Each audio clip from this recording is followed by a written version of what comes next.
Hoy tenemos como invitado a una persona muy especial. ¿Quién es José Remoy? Mira, yo soy una persona muy normal. Tú empiezas tu propia clínica y pasas ahora a tener más de 80 centros en 9 países. Esto no se construye de la noche a la mañana. Esto era un tabú. Las parejas venían clandestinamente a la clínica. Lo bueno de lo tuyo es que haces feliz a las parejas. Sí, bueno, cualquier área de la medicina te hace feliz. Es verdad que aquí el producto final es un hijo y tú por un hijo matas. Los propios médicos decían, solo hay un 19% de posibilidades que esto funcione, estáis en una clínica pequeñita, no cobrabais, es muy fácil tirar la toalla. Nosotros teníamos un buen producto, el mejor que había en el mundo. O sea, erais los bichos raros en la medicina. No hemos inventado nada, no hay nada que inventar. Esto es un mensaje para los emprendedores. Tú no puedes vender humo, no puedes emprender vendiendo una cosa que no tiene base. Bienvenidos, soy Lorenzo Remoí y hoy empezamos mi podcast que es Así me hice millonario. Hoy tenemos como invitado a una persona muy especial que es líder, para mí el mejor profesional, académico y sobre todo valor humano. No puedo engañar que es mi tío, pero os voy a decir un poquito de su currículum brevemente. Ha ganado más de 3 premios, es catedrático en varias universidades, es doctor honoris causa, ha montado una empresa que probablemente sea de las más importantes a nivel nacional e incluso me atrevería a decir mundial. Él es José Remoí, vamos a ser honestos con todos, él es mi tío, pero yo te quiero hacer una pregunta, ¿quién es, para aquellos que nos conozcan, José Remoí? Mira, yo soy una persona muy normal. Me gusta tener un perfil muy bajo, no ser identificado, pasar desapercibido y muy familiar. Yo creo que esa sería una definición de quién soy. No de lo que hago, sino de quién soy. O sea, de hecho, me viene muy bien porque justamente te iba a preguntar que siendo investigador, docente, empresario, médico, padre, marido, ¿con qué etiqueta te quedas? Con todo un poquito, es como un puzzle. Es como un puzzle. O sea, cada uno de los factores nos ayuda y nos perfila como somos. Las circunstancias, el trabajo, cómo nos hemos desenvuelto, tanto a nivel profesional, académico, familiar. Hay una pregunta que hago a todos los invitados, que en este caso la voy a autocontestar, porque sabes que en la familia no se habla de dinero, que es si eres millonario. Así que en este caso vamos a decir que somos millonarios en familia, evitamos todo el tema de dinero, que con la familia eso no se trata, ¿vale? Entonces, vamos a pasar al siguiente tema, es ¿cómo es ese proceso en el que tú empiezas tu propia clínica y pasas ahora a tener más de 80 centros y en 9 países? Sí, bueno, son casi 35 años, 33 años para ser más exacto, van a ser 34, de evolución. Esto no se construye de la noche a la mañana. Los pelotazos son difíciles de dar y sobre todo te pueden salir bien las cosas, pero no son reales.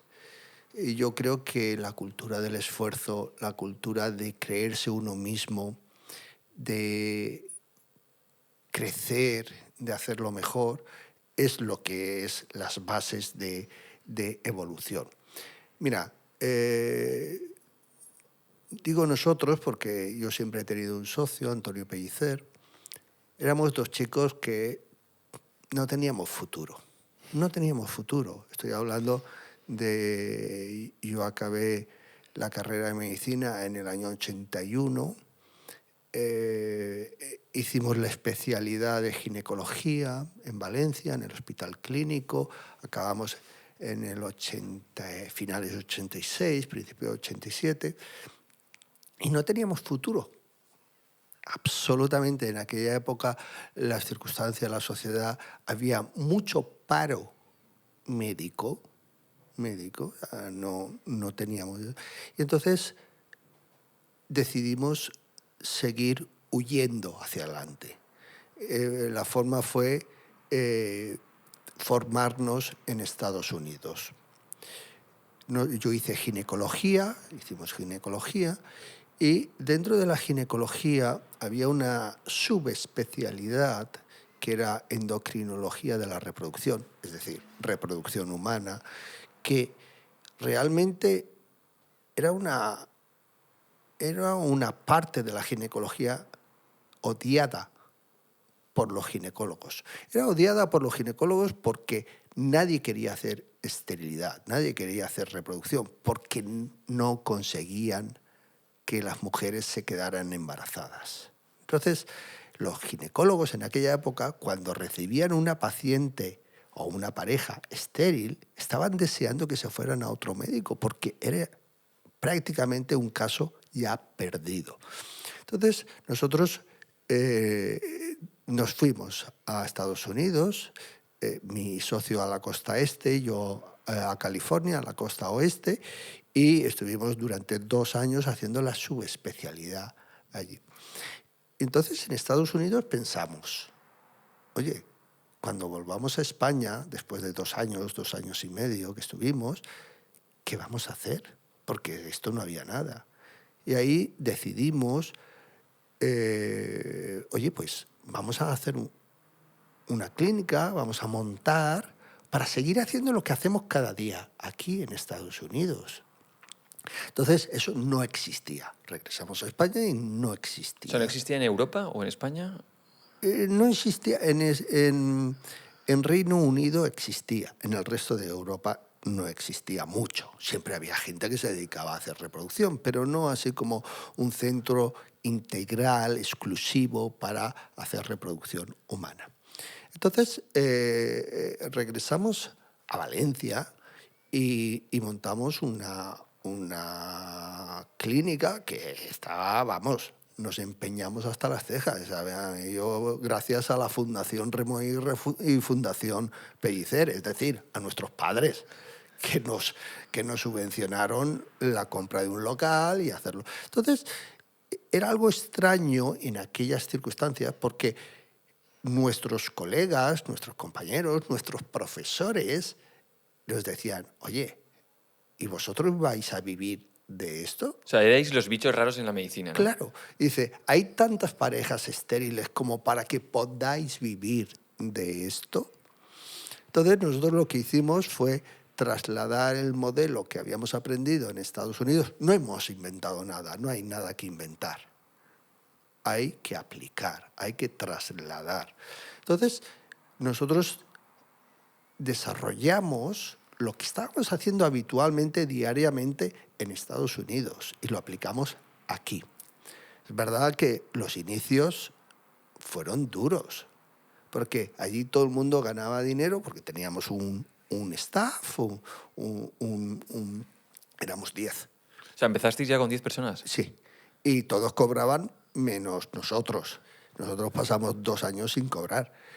Eso es interesante, o sea, perdona que te corte, porque estás diciendo cosas muy interesantes que justamente es lo que a mí me apetece comentar y dar altavoz a estos momentos, porque la gente se cree que emprender ya es, pum, de la noche a la mañana ya te va fenomenal, ya puedes vender una empresa, ya te haces rico, etc.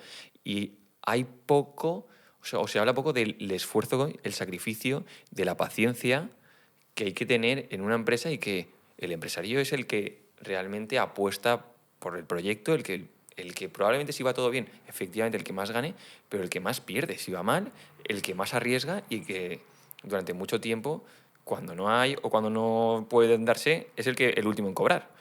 Y estás comentando varias cosas como fuisteis los bichos raros, la gente, ¿pero vais a hacer esto? O sea, como ya en plan, seguro que por otros lados o cuando te dieras la espalda estarían diciendo, has visto este que está montando esto, que se va a meter en una torta que no tiene ni idea, ¿no? O incluso cuando lo montas, empiezas con 10 personas y tú eres el último en cobrar. O sea, todo eso, yo creo que a día de hoy la gente o los jóvenes, con la prisa, con la rapidez, con las tecnológicas, con todo, no sé hasta qué punto, o no sé qué piensas, si crees que la gente sigue teniendo ese tipo de vistas. La verdad es que el emprendedor de todo tipo, me refiero de todo tipo a nivel de cualquier sector o de cualquier edad, el emprendedor no es te levantas y lo tienes solucionado. Absolutamente no. Es justo lo contrario, se pasa mal. Nosotros, durante unos años, lo que nos tocaba hacer, porque trabajábamos fines de semana, en los fines de semana nosotros hacíamos las camas de la clínica. Nosotros pasábamos el mocho. Nosotros cogíamos el teléfono, hacíamos de secretaria, dábamos cita, hacíamos de todo durante varios años. O sea, que no nos podíamos permitir el lujo de tener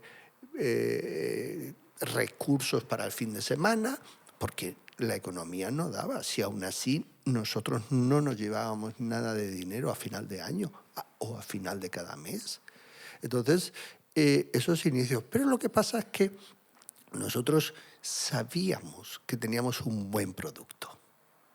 Sabíamos que, y te estoy hablando de 1990, que para situarnos en Sí, yo mi me acuerdo de la área, fecha porque es cuando nací. en mi área, en el mejor de los casos, por ejemplo, yo estaba en California, en el sur de California, en Los Ángeles, quizás en el mejor centro que había en el mundo. Las posibilidades de éxito en un tratamiento eran un 19% en 1990, en el mejor centro del mundo. O sea que estoy hablando de los resultados muy limitados. Esto te hace entender lo que decía antes, que cuando llegaba a los ginecólogos clásicos una pareja con problemas de esterilidad, no las querían atender. Si en el mejor centro del mundo era un 19%, ¿qué sería en Valencia, o en Madrid, o en Soria? Era muy limitado. Pero nosotros teníamos un buen producto, el mejor que había en el mundo, lo sabíamos hacer. Entonces nosotros combinamos tres cosas. Combinamos de ese producto, o sea, dar la mejor atención médica, porque tenías un buen producto. Tú no puedes vender humo, no puedes emprender vendiendo una cosa que no tiene base, en este caso científica, en cualquier otro sector de la que corresponda. Teníamos un buen producto, por lo tanto, una buena atención al paciente. Combinábamos con investigación. Nosotros no, como he dicho, no ganábamos nada de dinero, pero teníamos en el presupuesto una partida para investigación, para comprar animales, para comprar kits de investigación, para mantener el laboratorio de investigación. Y la tercera pata, era la docencia. Siempre intentamos estar ligados a la universidad. Ligados a la universidad porque es un campo de crecimiento, es un campo que te proporcionaba. Entonces, nosotros no ganábamos dinero, pero estábamos publicando en revistas de las más importantes a nivel mundial de los trabajos que estábamos haciendo. Investigación tanto en animales como investigación ya de nuestras pacientes que teníamos, investigación clínica.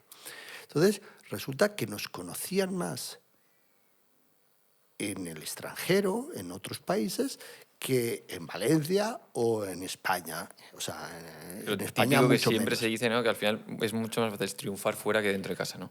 Claro, entonces en la carrera académica existe un área que se llama fellowship, que es lo que nosotros hicimos en Estados Unidos, y es como hoy serían los másteres, pero más intenso. De hecho, hoy todavía se le llama fellowship en Estados Unidos. Hay másteres y fellowship.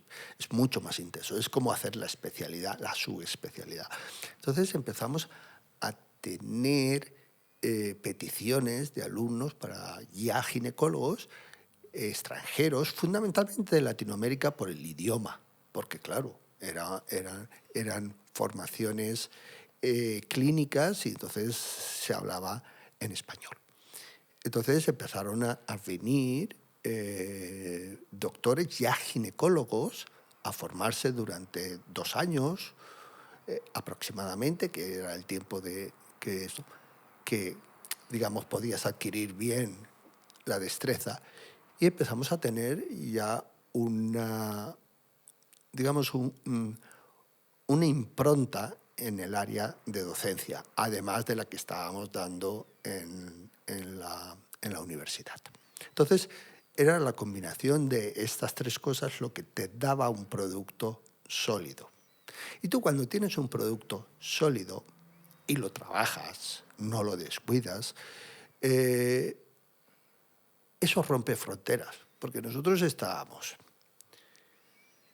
en Valencia, en una ciudad, la tercera ciudad de España, pero no deja de ser ciudad de provincias. Y mira que yo amo Valencia. Estábamos en un barrio que por las mañanas, cuando levantábamos las persianas, que las teníamos que levantar, que ni siquiera estaban motorizadas porque no teníamos dinero para eso, 1990.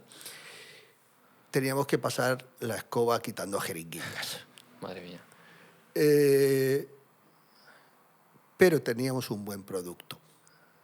Entonces, teniendo un buen producto, logras, si lo sabes desarrollar, romper fronteras. ¿Y cómo pasas? O sea, porque para mí, o sea, evidentemente tener muchos centros, yo alucino, ¿no? Y muchas veces te pregunto por Globo a ver qué puedo hacer.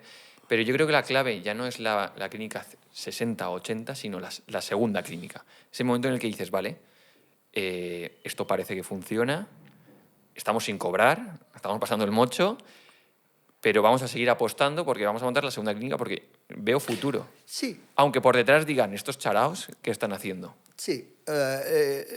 La cosa fue, nosotros no somos economistas, aunque yo en la última época de mi vida he dado tantas conferencias de economía como de medicina explicando el caso IBI, pero éramos médicos, no teníamos ni idea de economía. Y luego contaré una anécdota que es muy ilustrativa para todos los que quieran emprender. Nosotros en nuestros inicios ya he situado el problema social de la infertilidad, de la esterilidad, de lo difícil que era conseguir. Además, con las características de que en 1990 y años sucesivos esto era un tabú. Claro.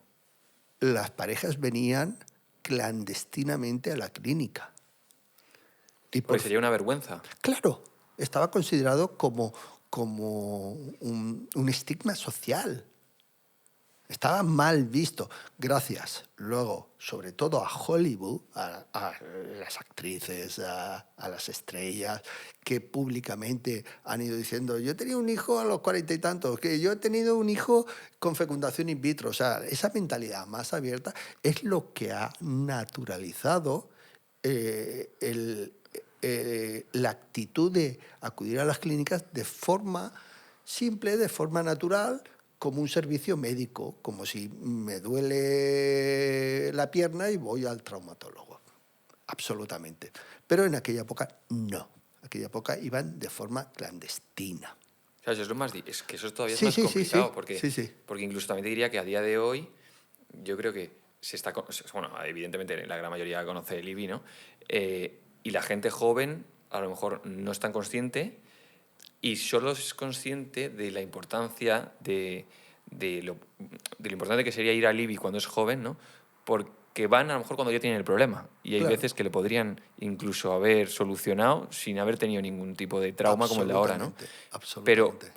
que yo creo que esa es una de las vuestras guerras que tenéis que combatir, ¿no? La gente joven que empieza también a entender la importancia del IBI para ser mamá en el futuro. Sí. Pero claro, en ese momento teníais que no se conocía, que incluso daba un poco de vergüenza ir, que ibas con tapado para ir a la clínica. Y encima que los propios médicos decían, pues, o sea, solo hay un 19% de posibilidades que esto funcione, estáis en una clínica pequeñita, no cobrabais, es muy fácil tirar la toalla. Abandonar. Muy fácil. ¿Y qué es lo que te dice a ti? Vale, creo en o sea, estarás con tu socio y dice, creo en el proyecto, vamos para adelante y vamos a montar la segunda. Sí, por por tres razones. Primera, porque sabíamos que teníamos un buen producto. Segunda, porque habíamos tenido la experiencia en Estados Unidos. O sea, que sabemos, digamos que Estados Unidos te abre los ojos, porque España o Europa en esta área siempre ha sido un poco, ha ido por detrás de Estados Unidos. Y entonces tú, al haber estado en Estados Unidos, es como adelantarte en el tiempo y saber lo que va a ocurrir en el futuro. Y más en esa época. Claro. Entonces, si en Estados Unidos funcionaba, aquí era cuestión de tiempo que funcionase si tenías un buen producto. Y tercero, la constancia, o sea, no abandonar. ¿Se te planteó? O sea, ¿se os pasó por la cabeza en algún momento? No. Estábamos muy, muy convencidos de lo que hacíamos y de lo que habíamos visto en Estados Unidos. Pero tanto como, o sea, en ese momento, si te trasladases ahí, esa convención llegaría, ¿te podrías llegar a imaginar No. lo que ha pasado? No, en absoluto. Porque nosotros incluso hemos llegado a superar a nuestros profesores, a nuestros maestros de Estados Unidos. O sea que en absoluto. Entonces, ha sido esa evolución. Y lo que, retomando un poco la pregunta inicial que me has hecho, es, mira, nosotros no somos economistas, somos médicos y no teníamos ni idea. Entonces, en aquella época, a pesar de que estábamos aquí, empezamos a recibir pacientes, parejas de otras ciudades, de Murcia, de Alicante, de Castellón, por la proximidad geográfica. Por el boca a boca. Sí, por el boca a boca. Y por los éxitos que íbamos teniendo, en la medida de aquella época, pero teníamos los éxitos que se podía tener en Estados Unidos. ¿Que eran limitados? Sí, pero eran los que se conseguían en Estados Unidos. Y entonces, nosotros, de una forma muy rudimentaria, porque no éramos economistas, dijimos, oye, si tenemos pacientes de Castellón y de Murcia, que fueron las primeras clínicas que abrimos... O sea, ni siquiera Madrid, o sea, directamente... No, sí. Bueno, luego te explico de Madrid, que era la anécdota que te había dicho. Entonces, si tenemos pacientes de Castellón y de Murcia, vamos a abrir en Castellón y Murcia antes, o sea, para facilitarles que no vengan a Valencia, porque a veces... ¿Y abristeis las dos a la vez? Sí, más o menos, en un tramo muy corto de tiempo, por eso las agrupo. O sea, muchas veces en los tratamientos, que son intensos, de reproducción, fundamentalmente la fecundación in vitro, que es, digamos, la técnica madre o reina, tú tienes que venir varios días seguidos y a lo mejor la visita son 2 minutos. Entonces, imagínate la pareja coger el coche de Murcia, conduciendo hasta Valencia, consulta 2 minutos y regreso a Murcia. Entonces, eso y varios días. Y a lo mejor hoy y posiblemente pasado mañana otra vez. Entonces dijimos, oye, ¿y por qué no abrimos aquí y allí? Y abrimos tanto en Castellón como en Murcia. Y esas fueron las primeras aperturas. Que, mira si lo hicimos mal, es verdad, lo digo esto es un mensaje para los emprendedores, porque siempre se aprende más de los fallos que de los aciertos. Mira si lo hicimos mal, que abrimos en Castellón y en Murcia. Eso cualquier economista nos hubiera dicho, pero niños, ¿qué estáis haciendo? Tenéis que abrir en Madrid. Población, renta per cápita, mercado...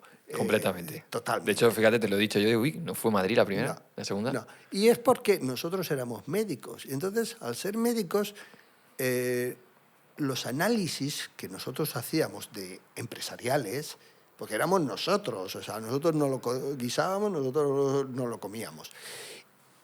Era pues como una mentalidad de médico, es decir, nosotros hemos estudiado toda la vida en medicina, cómo se propaga el cáncer con metástasis. ¡Pum! Pues teníamos pacientes de Castellón, pues metástasis aquí. O teníamos pacientes de Murcia, metástasis así.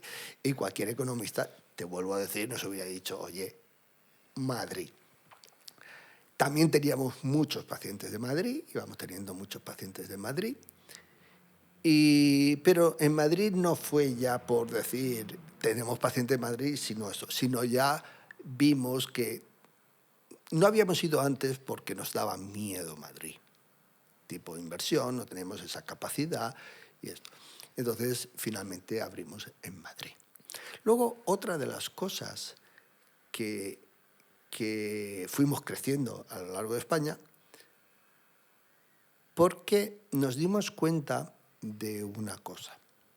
Cuando nosotros, como he comentado antes, empezamos a formar médicos extranjeros, fundamentalmente latinoamericanos por el idioma, regresaban al cabo de 2 años a sus países y se convertían en los número 1 De su país. de su país. Madre mía. Porque llevaban una buena formación. Entonces, nosotros dijimos, oye, si nosotros estamos formando a los mejores de cada país, vamos a formarlo dentro del paraguas IBI, dentro de la misma clínica. Por un lado, los médicos que se estaban formando, encantados de formar parte ya ¿Del equipo? del equipo, de vestir esta camiseta, de llevar esta marca, porque además te garantizaba a futuro actualizaciones. Y así es como empezamos la aventura internacional. A mí sí que me interesa saber, y, o sea, de hecho yo, evidentemente, estoy con Glow, a veces tú y Ana habéis comentado, no, el IBIS empezó así, ojalá tuviera el mismo resultado, ¿no?, en unos años, pero una pregunta que me interesa, y más teniendo en cuenta lo que estás contando, es ¿en qué momento decides o decidís decir, bueno, hemos crecido por nuestro lado, nos va muy bien, hemos entrado en Castellón, en Málaga, ahora estamos en Madrid? ¿Qué momento dices, oye, ¿y si metemos a alguien que nos ayude la pata de negocio? Sí, eso fue... ¿Y en qué momento y en qué situación se encuentra la persona que entra? Sí, esto ha sido vital. Ha sido vital. ¿Y lo recomiendas? Totalmente. ¿Y en qué punto? O sea, quiero decir, al final, ¿en qué momento crees que es interesante tener un asesor que te pueda propulsar la empresa? En todo momento. Yo he contado la anécdota de no ir a Madrid porque éramos médicos y por el miedo, y lo bueno que ha sido Madrid, porque Madrid ha terminado convirtiéndose en la clínica más importante de España y de Europa. Entonces, la llevábamos como 12 años, 13 años de evolución ya, o sea, ya estábamos en varias ciudades españolas, en varios países latinoamericanos, y entonces incorporamos a Carlos Bertomeu, que es un amigo y desde entonces es más que amigo. ¿Pero en qué momento fue cuando entra? O sea, ¿vosotros ya tenéis varias clínicas? Sí, o sea, sí. ¿cuántas? Sí. Se Pues tendríamos como 10, una o sea, cosa así. quiero decir, habéis hecho bastante por vuestra cuenta, Sí. que eso implica 10 clínicas y luego ya entra el asesor. Exacto. Y entonces... ¿Tú lo hubieras hecho antes, ahora sabiéndolo? Absolutamente.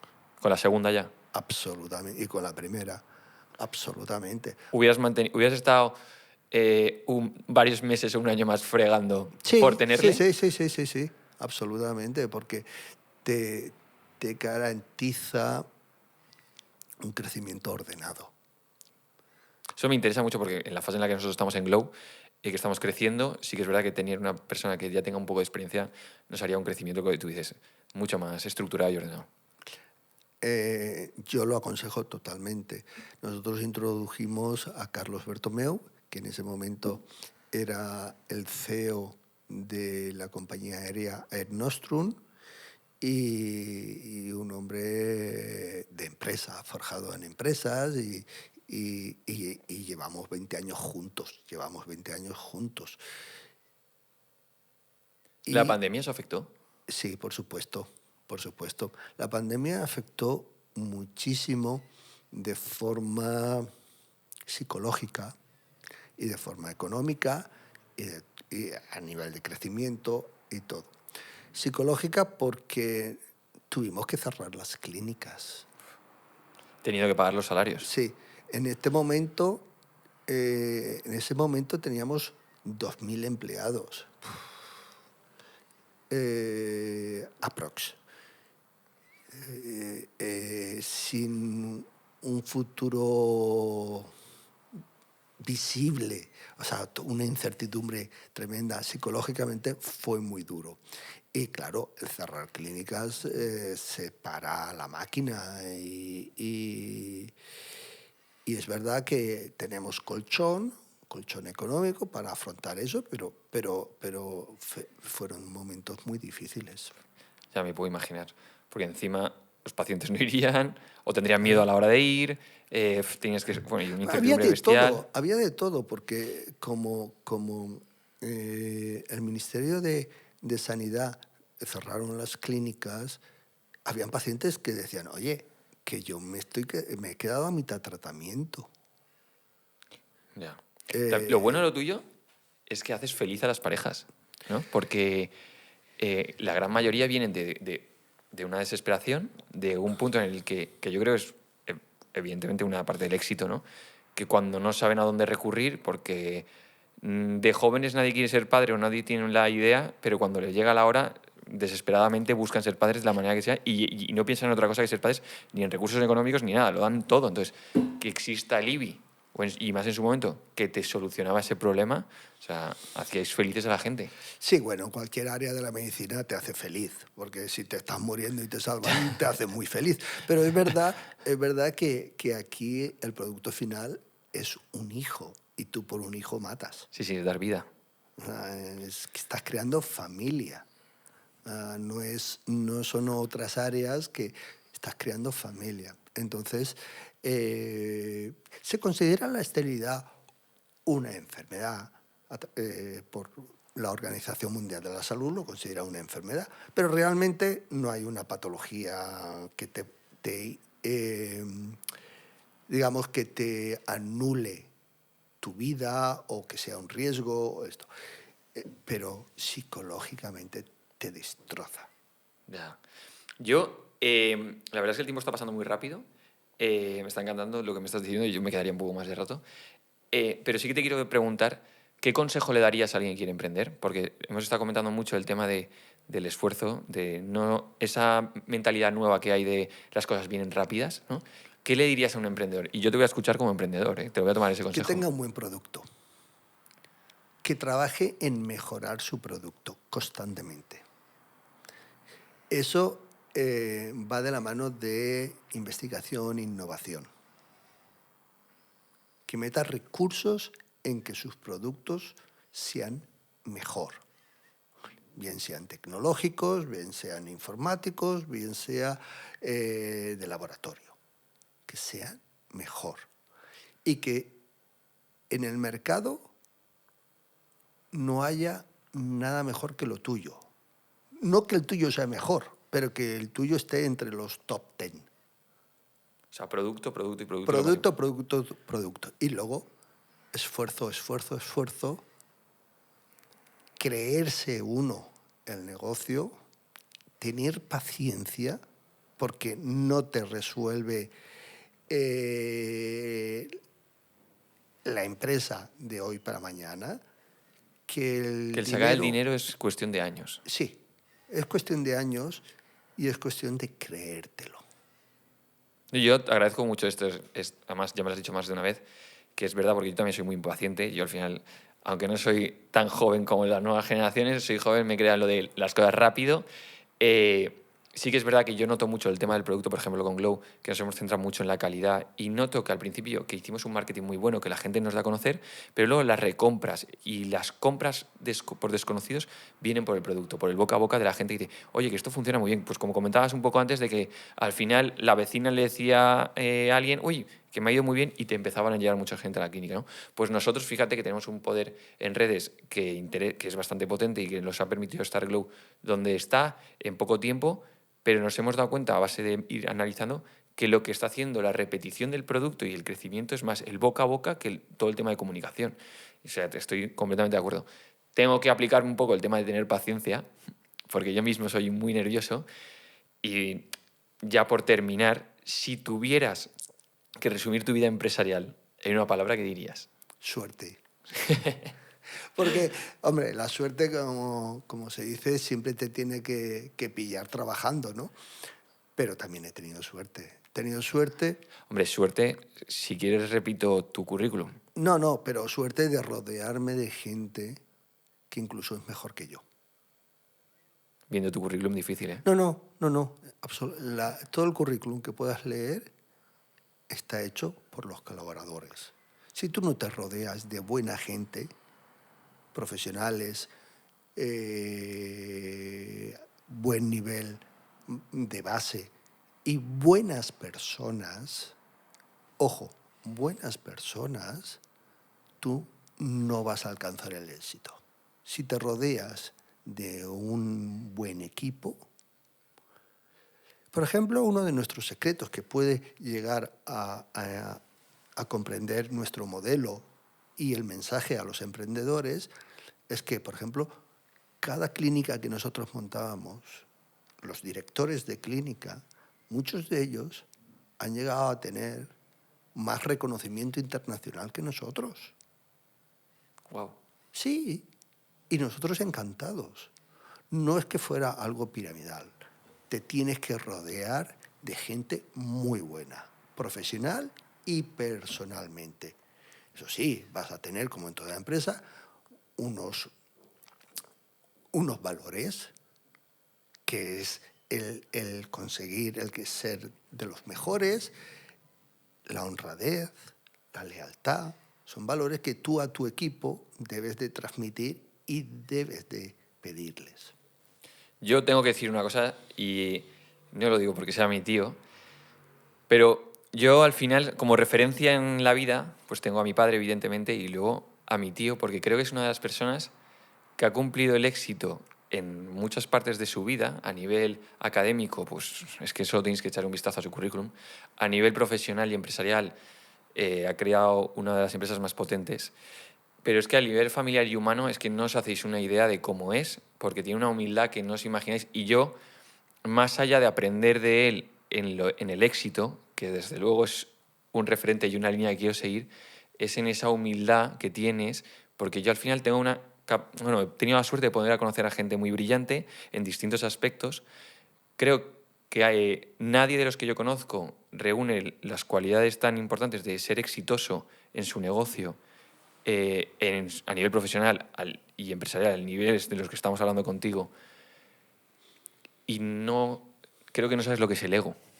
Creo que eres la persona más humilde, pudiendo no serlo, que conozco, y eso es lo que yo valoro más de ti y que intento aprender de ti, de, oye, pues las cosas a mí me están yendo bien a día de hoy, no me puedo quejar. Intento aprender de ti, decir, oye, los pies en el suelo, la cabeza fría, y que no se nos vaya con tonterías, porque yo veo mucha gente que hace 2 tonterías, que le va medianamente bien y se cree que ya tiene para toda la vida y se equivoca y empieza a ser un prepotente o unos egos que le arruinan la vida. Y yo creo que, de verdad te digo que a pesar del éxito que tienes en todas partes, lo que consigues a nivel familiar y humano y esa humildad, para mí, o sea, me tienes más que ganado. Así que muchísimas gracias, tengo mucho que aprender de ti, tío. Y de verdad, 1000 gracias por venir a este podcast. Gracias a ti. Bueno, pues hasta aquí ha sido todo. Hoy ha sido un verdadero placer tener a mi tío Pepe Remollí, un empresario de las pies a la cabeza y, como comentaba, también académico y a nivel humano impresionante, que tenemos mucho que aprender. Quiero que os quedéis, que sigáis activos a Así me hice millonario, porque vamos a tener a muchos empresarios y emprendedores que nos vamos a aprender mucho de cómo nos podemos hacer millonarios.